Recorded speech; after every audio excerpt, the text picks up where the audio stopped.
my analysis of the mode of address of this newspaper,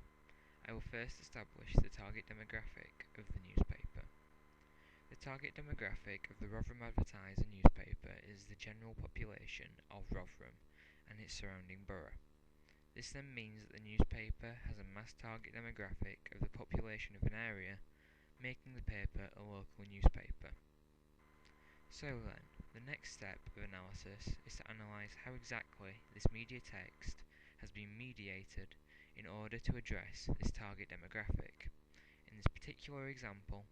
there are 6 main ways in which this is achieved.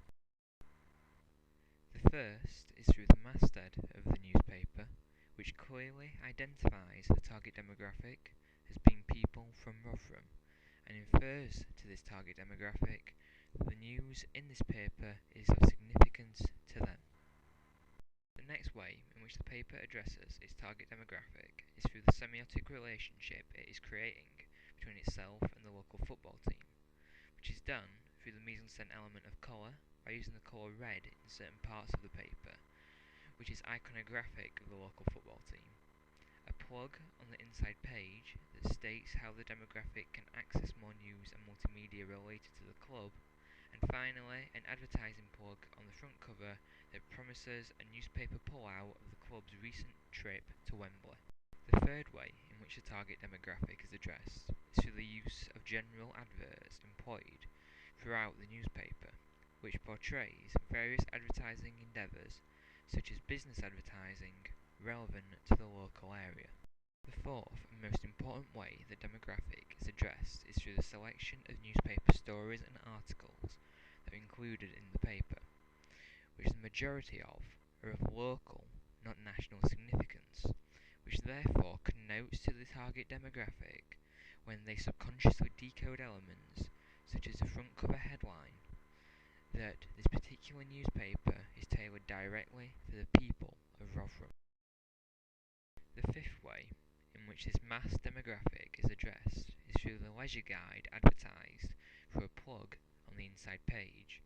which would make the paper more appealing to the younger end of the mass demographic and address some of their needs. Finally, the last way in which the newspaper addresses its audience is through the employment of a small index of local groups and services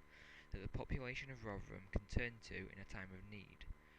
This would then connote to the demographic readership of the newspaper that the newspaper is a newspaper that is tailored to and addresses the needs of the people of Rotherham.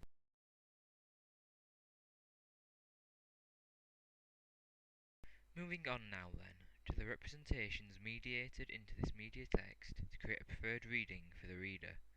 we see that 4 main representations have been mediated for decoding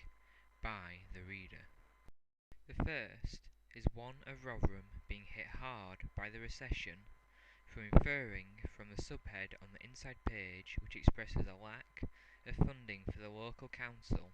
that contextually we relate to the recent recession suffered in the United Kingdom. The next representation is one of youth culture that through the leisure guide advertised represents youth culture in the same way as our society's stereotypical dominant ideological view of teenage and youth culture,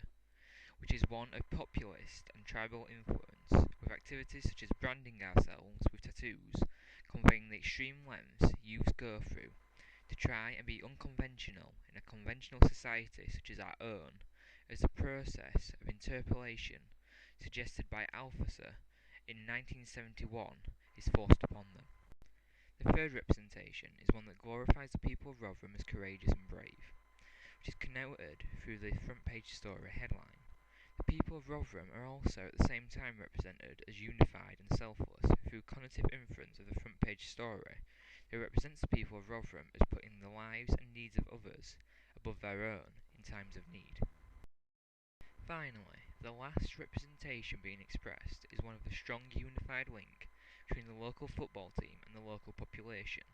which is common in old industrial towns such as Rotherham, as in earlier decades football was often the main cultural outlet of industrial towns, giving them a sense of popular culture and patriotism in the endeavours of their local team. Now then, I will move on to the semiotic stage of analysis for this media text. First, I will establish exactly what I will be looking at in this section of analysis. Semiotics is the study of signs and how societies associate meaning with things.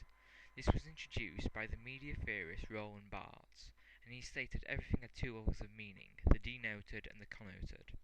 and it is the relationship between the two I will be analysing in this section of my analysis. To begin with then, I will be analysing how the mise-en-scène elements of colour, gesture and setting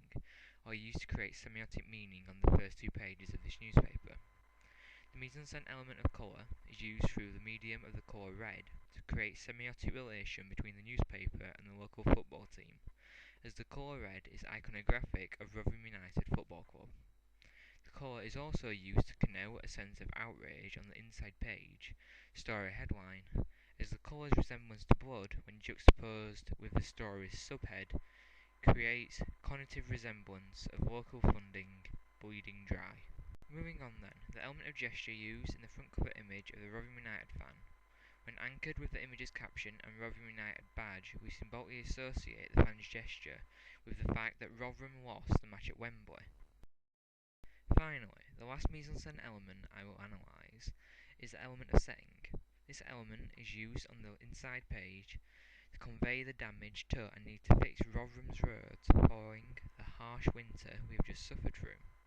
This then in turn connotes the harsh realities of winter and represents Britain as a country not yet ready to face the harsh realities of climate shifts. The next semiotic elements present that I'll analyse are the fonts present in the masthead and slogan. The masthead font that states the word advertiser is a serif font that has connotations of being traditional, and when taken into context with a source of information, connotes to the reader, in a sense, a feel of the source being trustworthy in nature, whilst the slogan font is iconographic of rural cafes, which creates a warm and friendly connotative feel to the newspaper for its target demographic. Finally, the last major semiotic element I will analyse is the use of the second person possessive pronoun your on the inside page, which gives the reader a sense of involvement in the newspaper and connotes a personal nature for the newspaper towards their target demographic.